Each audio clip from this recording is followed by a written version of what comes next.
People make una lis ten to this message, e sweet me for belle like sugar and honey. Address by my own president, His Excellency President Robert Gabriel Mugabe, the President of the Republic of Zimbabwe. I request protocol to escort His Excellency. I invite him to address the Assembly. The return of the biblical giant called Goliath.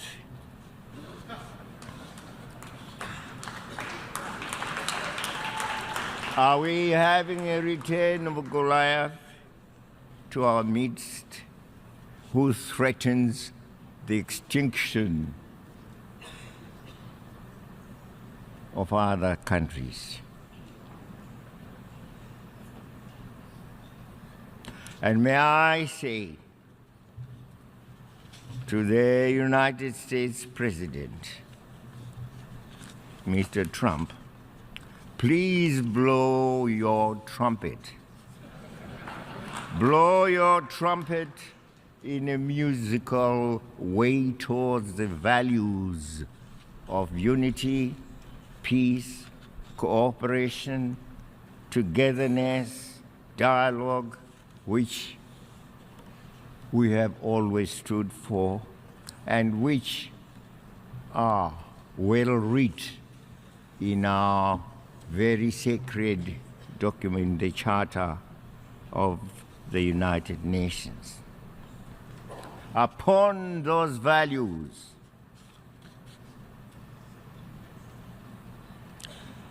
each nation can build its greatness, including the United States. And it's the greatness in recognizing those values: unity, peace, cooperation, dialogue, togetherness, that we would want to be guided by the United States and not by the promise of our damnation. Damnation we shall always resist, no matter whence it comes. We have resisted it when it was in the form of imperialism, as we fought for our own independence, our own culture, our own sovereignty to be masters of our own destiny. That's why we call ourselves free today. It is because the monster of imperialism was defeated by us.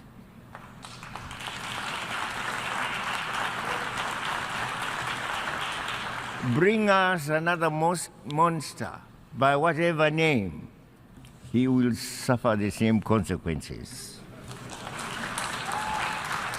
My country is an unflinching advocate for the respect of the sovereignty and independence of countries.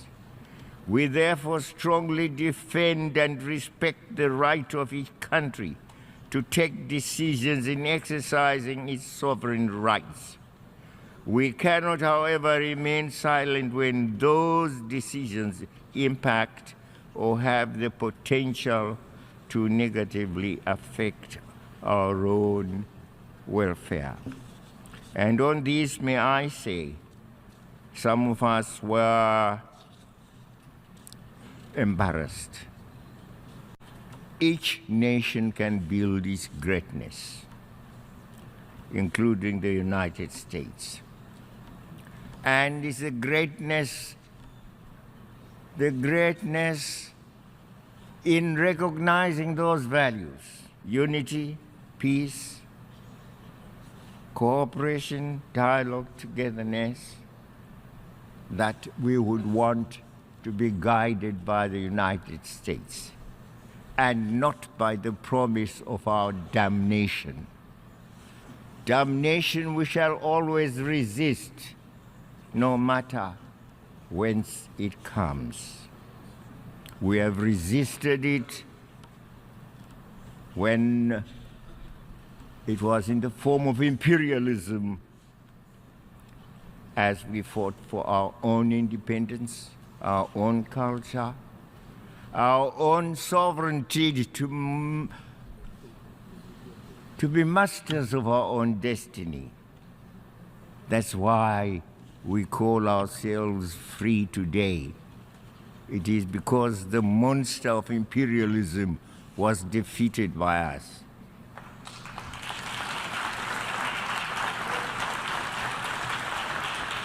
Bring us another monster, by whatever name, he will suffer the same consequences.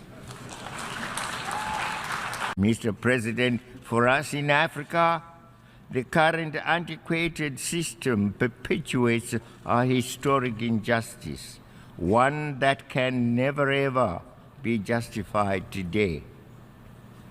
The 2030 agenda represents new wine, and we call for a new wineskin, lest we ruin the new wine. It is for this reason that I reiterate my country's unflinching support for the African Common Position on Security Council reform, commonly known as the Ezulwini Consensus. Mr. President, the overwhelming majority of us have accepted that we need to reform the current system in order to improve but not destroy it. Nonetheless, the negotiations and process intended to yield the accepted reforms are painstakingly slow. We are left to wonder, justifiably so, whether those who enjoy and sometimes abuse the power and privileges of the current setup are sincere interlocutors in these discussions. Mr. President, it is axiomatic that we harvest what we sow. Yet by some strange logic, we expect to reap peace.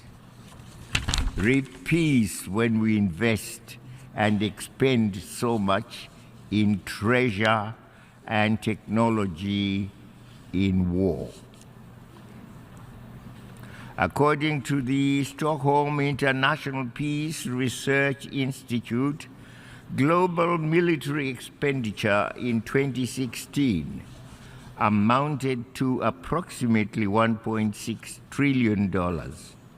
In the same year, according to the Organization for Economic Cooperation and Development, overseas development assistance amounted to approximately $142.6 billion.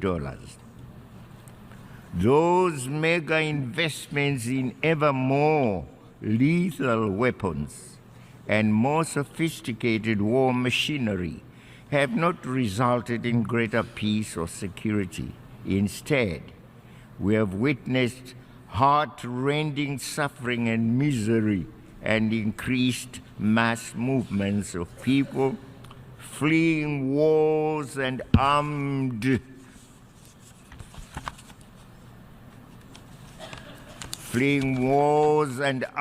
conflicts. This trend, Mr. President, should be halted for the benefit of humanity. We believe a different and better world is possible. In proposing and inviting us to focus on prevention, preventive diplomacy, peaceful resolution of conflicts, peace building, and sustaining peace, the Secretary General is pointing us in that desirable direction. We must also seriously tackle the multifaceted and complex root causes of conflicts, including enduring poverty and deprivation, unequal access to resources, the denial of the rights to self-determination of peoples, and interference in the internal affairs of other states, among other causes. Climate change is global. We cannot remain silent when a major economic power in the world, or any other state for that matter, decides to abandon the Paris Climate Change Agreement. And that's the United States, the great United States, Mr. Trump's United States.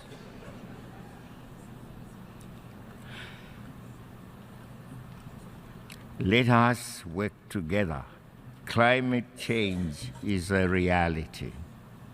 It is vital that we all play our part in keeping with the provisions of the United Nations Framework Convention on Climate Change in order to halt the inexorable march towards the destruction of that upon which our own existence depends. As I conclude my remarks, it is worth reminding each other that the world today, by its very interconnectedness, demands more, not less, solidarity, more, not less, cooperation and dialogue, more, not less, multilateralism.